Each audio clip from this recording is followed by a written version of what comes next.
வணக்கம் நேயர்களே, ஸ்ரீ குபேரன் டிவி நேயர்களுக்கு லட்சுமண அன்பு வணக்கங்கள். இப்போ நம்ம பார்க்க போகிறது வார ராசி பலன் 22ஆம் தேதியிலேருந்து 28ஆம் தேதி வரை எப்படி இருக்க போகணும். ஸோ இதில் வந்து பார்த்தோம்னா எப்போதும் சொல்கிறதான், எப்போதுமே லக்னத்துக்கு பாருங்கள். ஏன்னா வந்து ராசியை பார்ப்பதை விட லக்னத்துக்கு பார்க்கும்போது பர்ஃபெக்டாக இருக்குங்கிறதா உண்மையான விஷயம். உதாரணம் சொல்லப்போனால் ஒரு மகர லக்னம் விருச்சிக ராசின்னு நம்ம விருச்சிக ராசியுடைய பலன்களை பார்க்கும்போது அது ஒரு 40% தான் பர்ஃபெக்டாக வரும். அதே வந்து ஒரு மகர லக்னத்துக்கு மகர ராசிக்கான பலன்களை நீங்கள் பார்க்கும்போது ரொம்ப பர்ஃபெக்டாக இருக்கும். அதே நேரத்தில் உங்களது ஜாதக ரீதியாக என்ன தசா புத்தி அந்தரங்கள் வருதுங்கிறத நோட் பண்ணிவிட்டு ஸோ அதையும் வந்து மைண்டில் வச்சுக்கிட்டு நீங்கள் இந்த ராசி பலன் பார்க்கும்போது ஒரு 90% பர்ஃபெக்டாக வருங்கிறதா உண்மையான விஷயம். இந்த வீடியோட எண்டில் டிப் ஆஃப் த வீக் இருக்குது, மறக்காமல் பாருங்கள். இப்போ வந்து குரு ராகு ரெண்டுமே வந்து ஒரு நியரஸ்ட் டிகிரின்னு சொல்லுவோம். ஸோ ரொம்ப வந்து பக்கத்தில் ஒரு நியரஸ்ட் டிகிரியில் போயிட்டுருக்கு ஒரு காலகட்டம். ஸோ இது வந்து யாருக்கெல்லாம் பாதிப்பை தரும் அப்படின்னும்போது பாதிப்பை ஃபஸ்ட்டு சொல்லிடுறேன். பாதிப்புன்னும்போது யாருக்கெல்லாம் குரு திசை புத்தி அந்தரங்கள் நடக்குதோ ஸோ அவங்களுக்கு வந்து பாதிப்புகள் கொஞ்சம் ஜாஸ்தியாக இருக்கிறதுக்கான வாய்ப்புகள் இருக்குது. அதே மாதிரி குருவின் நட்சத்திரங்கள் புனர்பூசம் விசாகம் ஸோ இந்த மாதிரி நட்சத்திரங்களில் இருக்கவங்களுக்கு வந்து பாதிப்புகள் இருக்கிறதுக்கான வாய்ப்புகள் இருக்குது. அதுவும் புரட்டாதி. ஸோ இந்த 3 நட்சத்திரத்தில் இருக்கவங்களுக்கு கொஞ்சம் பாதிப்புகள் இருக்கும், கொஞ்சம் உஷாராக இருக்கும். என்னென்னா அதீதமான கோபங்கள் அதீதமான பேராசைகள் இந்த மாதிரி விஷயங்கள் ஏற்படுவதற்கான வாய்ப்புனா இந்த நட்சத்திரத்தில் பிறந்தவங்க கொஞ்சம் வந்து பக்காவாக இருந்துக்கணும். கொஞ்சம் வந்து அவேர்னஸோடு இருக்கிறது ரொம்ப ரொம்ப நல்லது. அதுக்கப்புறம் நெக்ஸ்ட்டு விஷயம் என்னென்னா இப்போ வந்து குழந்தை இல்லை, ரொம்ப நாளாக எனக்கு குழந்தை இல்லைங்க, ட்ரீட்மெண்ட்டில் எனக்கு குழந்தை பிறக்குமானா இந்த டைமில் வந்து நீங்கள் ட்ரீட்மெண்ட்டு போனீங்கன்னா கண்டிப்பாக குழந்தை பிறப்பதற்கான வாய்ப்புலாம் ரொம்ப நல்லாயிருக்கு. ஏன்னா குரு ராகுன்றது வந்து ட்ரீட்மெண்ட்டுக்கு வந்து ரொம்ப பர்ஃபெக்டாக ஒர்க் பண்ணும். ஸோ அது வந்து ரொம்ப அட்டகாசமாக ஒர்க் பண்ணும். அதனால் வந்து அது நீங்கள் பண்ணும்போது ரொம்ப சிறப்பான விஷயங்கள்லாம் கொடுக்குறது வந்து மறந்துடாதீங்க. ஏன்னா வந்து இது மைண்டில் வச்சுக்கோங்க. ஏன்னா குழந்தை இல்லாதவர்கள் இந்த டைமில் வந்து நம்ம ட்ரீட்மெண்ட் எடுக்கும்போது பர்ஃபெக்டாக வந்து குழந்தை கிடைப்பதற்கான வாய்ப்புலாம் இருக்குது. இது பெரிய ப்ளஸ். ஓகேங்களா? ஸோ மறக்காமல் வந்து இந்த காலகட்டத்தில் வந்து குரு திசை புத்தி அந்த ரொம்ப ரொம்ப கேர்ஃபுல்லாக இருக்க வேண்டிய ஒரு காலகட்டம். மீனராசி. ஸோ மீனராசிக்கு வந்து எப்படி இருக்கும் அப்படின்பாலும் ஸோ மீனராசிக்கு வந்து உங்களது ராசி குரு வந்து ராகுடைய 2 இருக்கும்போது குடும்பத்தில் தேவையில்லாத ஒரு எமோஷன் ஸ்ட்ரெஸ் டென்ஷன்ஸ்லாம் வரதுக்கான வாய்ப்புலாம் ரொம்ப ரொம்ப கவனமாக இருக்கணும். ஸோ ஏன்னா குரு ராகு ஒன்றா இருக்கும்போது கொஞ்சம் தொழில் ரீதியான விஷயம் ஒரு எமோஷன்ஸ் ஒரு பெரிய பணம் முதலீடு இந்த மாதிரி விஷயங்களை இப்போ பண்ணாமல் இருக்குது ரொம்ப ரொம்ப நல்லது. ஏன்னா வந்து அதனால் பெரிய லாபம் கருதி தொழில் வந்து எதாவது பண்ணும்போது ஒரு எமோஷனஸான ஒரு டென்ஷன் வருவதற்கான வாய்ப்புலாம் ரொம்ப கவனமாக இருக்கும். இது யாரை மேஜராக பாதிக்கணும் போது மீன லக்னமாக இருந்து குரு தேசை புத்தி அந்தரம் நடக்கிறவங்க ராகு தேசை புத்தி அந்தரம் ரொம்ப ரொம்ப கேர்ஃபுல்லாக இருக்க வேண்டிய ஒரு 20 நாட்கள் வந்து ரொம்ப கேர்ஃபுல்லாக இருக்கக்கூடிய ஒரு காலகட்டங்கள் தாங்க. மற்றபடி 3ஆம் அதிபதி ஸோ 3 மற்றும் 8ஆம் அதிபதி சுக்கிரன் வந்து 4 இருக்கும்போது அம்மாவுக்கும் உங்களுக்கும் நிறைய ஒரு கருத்து பேதங்கள் நிறைய லேண்டு சம்மந்தமான விஷயங்கள் லிட்டிகேஷன் ஸ்ட்ரெஸ் வருவதற்கான வாய்ப்பு ரொம்ப கவனமாக இருக்கணும். அம்மா கிட்ட பேசும்போது ரொம்ப கவனமாக இருக்கணும். வண்டி வாகனங்கள் ஓட்டும்போது ரொம்ப ரொம்ப கவனமாக இருக்க வேண்டிய ஒரு காலகட்டம் தான். 5இல் வந்து பார்த்திங்கன்னா உங்களுக்கு செவ்வாய் நீச்சமாக இருக்கிறது. ஸோ அது வந்து பார்த்திங்கன்னா 2 மற்றும் 9ஆம் அதிபதி செவ்வாய் வந்து 5இல் வந்து நீச்சமாக இருக்கும்போது குழந்தைகள் விஷயங்களில் ரொம்ப நம்ம மன காயங்கள் ஏற்படும். நிறைய வந்து மனசில் வந்து ஒரு பாதிப்புகள் ஏற்படுவதற்கான வாய்ப்பு ரொம்ப கவனமாக இருக்கணும்.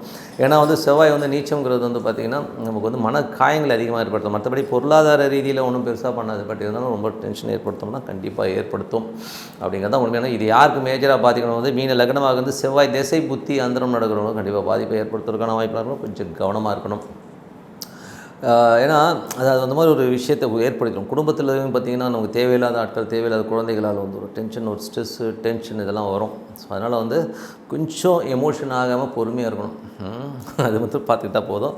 ஏன்னா 2 மற்றும் 9 என்பது அப்பானாலேயோ இல்லை குடும்பத்தாலேயும் நமக்கு கண்டிப்பாக ஒரு டென்ஷன் இல்லை குழந்தைகளாலேயும் வந்து ஒரு டென்ஷன் கண்டிப்பாக இருக்குங்க. ஸோ 3 8ஆம் அதிபதி சுக்கிரன் 4இல் இருக்கும்போது அம்மா நிறைய டென்ஷன் ஸ்ட்ரெஸ் வரும். கொஞ்சம் பார்த்து நடந்துக்கணும். வீடு சொத்துக்கள் சம்மந்தமான விஷயங்கள் வண்டி வாகனம் வாங்குறது விஷயங்கள் எல்லாம் கொஞ்சம் கவனமாக இருக்க வேண்டிய ஒரு காலகட்டங்கள் தான்.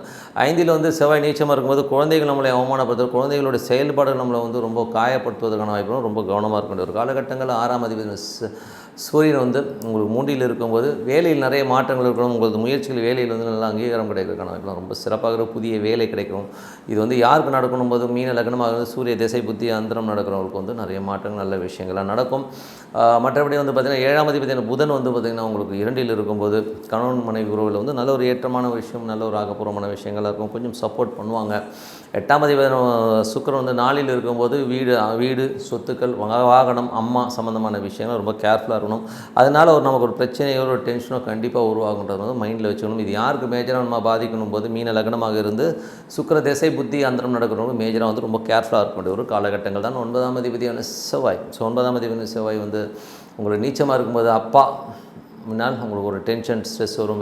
வெளியூர் வெளிநாடுகளில் இருக்கவங்கலாம் வந்து என்னடா இது இங்கே வந்து மாட்டிக்கிட்டோமே, என்னடா இது ஒரு டென்ஷனாக இருக்குன்னு வரும், அவமானப்படுத்துகிறாங்களே ஒரு ஃபீல் நிறைய இருக்கும். ஸோ மேஜராக இது யாருக்கு நடக்கணும், மீன லக்னமாக இருந்து செவ்வாய் திசை புத்தி அந்த நடக்கிறவங்களுக்கு கண்டிப்பாக இருக்குங்க.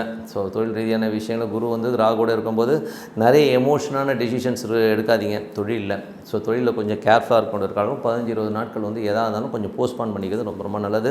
11ஆம் அதிபதி 12ல் இருக்கும்போது நிறைய லாபங்கள் இருந்தாலும் கொஞ்சம் செலவுகள் காத்திருக்கும். ஸோ இது யாருக்கு நடக்கணும், மீன லக்னமாக வந்து சனி திசை புத்தி அந்தரம் நடக்கணும், கண்டிப்பாக நடப்பதற்கான வாய்ப்பு இருக்குது.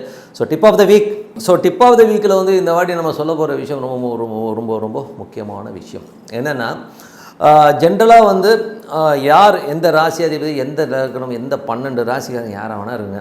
ஸோ இதில் வந்து மேஜராக வந்து நீங்கள் வந்து ஒரு சில விஷயங்களை கடைபிடிச்சிட்டிங்கன்னா உங்களுக்கு வந்து வாழ்க்கையில் வந்து என்ன வேணுமோ அது வந்து ஆட்டோமேட்டிக்காக இது பண்ணும். அதே மாதிரி வந்து உங்களுக்கு ஒரு தவறான திசையோ ஒரு டென்ஷனான திசையோ இருந்தாலும் உங்களை வந்து அப்படி அலேக்காக வந்து தூக்கிட்டு போகிற ஒரு விஷயம் தான் நான் இப்போ சொல்ல போகிறது. என்னை பொறுத்தவரை நம்பர் 1 பிரார்த்தனை. இது வந்து அடிக்கடி சொல்வேன். ஸோ டெய்லி வந்து 15 நிமிடங்கள் வந்து உங்களது பிரார்த்தனை பண்ணிக்க ரொம்ப ரொம்ப ரொம்ப அவசியம். அதுவும் உங்கள் ஜாதக ரீதியாக ஹையஸ்ட் டிகிரி இருக்கிற பிளானட்டை வந்து அது ஆத்மகாரகன்னு சொல்லுவோம். ஸோ அந்த பிளானட்டை வந்து நம்ம வழிபாடு பண்ணும்போது நம்ம அடுத்த லெவலில் போகிறது ரொம்ப உறுதியாக இருக்கும், ரொம்ப அற்புதமாக இருக்கும். அதை லைஃப் டைம் ஃபுல்லாக பண்ணணும். ஸோ ரெண்டாவது வந்து கர்ணநாதன்கிறது பார்த்திங்கன்னா உங்கள் ஜாதகத்தில் இருக்கும். அந்த கர்ணநாதன்கிற ஒரு தெய்வத்தை வந்து அந்த மந்திரங்களையோ அந்த தெய்வத்தை வழிபாடு பண்ணும்போது நமக்கு தேவையான ஒரு கவசம் மாதிரி செயல்படுங்க. ஸோ இது வந்து பார்த்திங்கன்னா நமக்கு வந்து ஒரு ஃபோர்ஸ் மாதிரி, ஒரு செக்யூரிட்டி ஃபோர்ஸ் மாதிரி இருக்கும். ஸோ அது கண்டிப்பாக வந்து அதுவும் பண்ணணுங்க. ஸோ இது இரண்டாவது. அதுவும் நட்சத்திராதிபதி வந்து பார்த்திங்கன்னா உங்களுக்கு வந்து நல்ல விஷயங்கள் நல்ல ஏற்றங்களை கொடுக்கும். ஸோ அந்த வந்து நட்சத்திராதிபதிக்கான உரிய தெய்வங்களை வழிபடும் போது நமக்கு வந்து நல்ல எண்ணங்கள் நல்ல விஷயங்கள் அடுத்த லெவல் போகிறதுக்கான வாய்ப்புகள் கண்டிப்பாக இருக்கும். அதே மாதிரி திதி.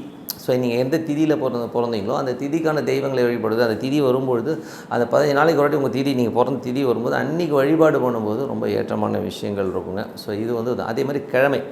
நீங்கள் என்ன கிழமையில் போகிறீங்களோ அந்த கிழமைக்கு வந்து அந்த சாமியை கும்பிட்டுவாங்க. சொல்கிறீங்களா, இந்த 5 விஷயத்தை நீங்கள் கண்டினியூவாக எழுதி வச்சு பர்ஃபெக்டாக பண்ணிவிட்டு வாங்க. வாழ்க்கையில் உங்களுக்கு இரக்கமே வராதுங்க. விச்சலே அதுக்கப்புறம் வந்து பார்த்திங்கன்னா எல்லாமே லீடில் தான் போகும். என்ன தான் தவறான திசை புத்தி அந்தரங்கள் எது வந்தாலும் உங்களை அழகாக இறைவன் காப்பாற்றி கொண்டு போவாருங்கிறது தான் உண்மையான விஷயம். ஸோ இந்த 5 விஷயம் நான் சொன்னதை வந்து நீங்கள் வந்து ஃபாலோ பண்ணிக்கினாலே நீங்கள் ஜோசியம் பார்க்கணும் கூட அவசியம் கிடையாது. இந்த 5 விஷயத்தை பர்ஃபெக்டாக பண்ணிடுறேங்க. எனக்கு எந்த விதம்னா ஆட்டோமேட்டிக்காக உங்களுக்கு தேவையான விஷயங்களை ஆண்டவன் கொடுப்பார். நீங்கள் அடுத்த லெவல் போகிறது வந்து உறுதின்னு சொல்லிவிட்டு உங்களிடம் விடைபெறுவது உங்கள் லக்ஷ்மி நாராயணன். நன்றி, வணக்கம். ஸ்ரீ குபேரன் டிவியை பார்த்தமைக்கு நன்றிகள். மேலும் இது போன்ற தகவல்களை தெரிந்து கொள்ள ஸ்ரீ குபேரன் டிவியை சப்ஸ்கிரைப் செய்யுங்கள். மறக்காமல் பெல் ஐக்கானை கிளிக் செய்யுங்கள்.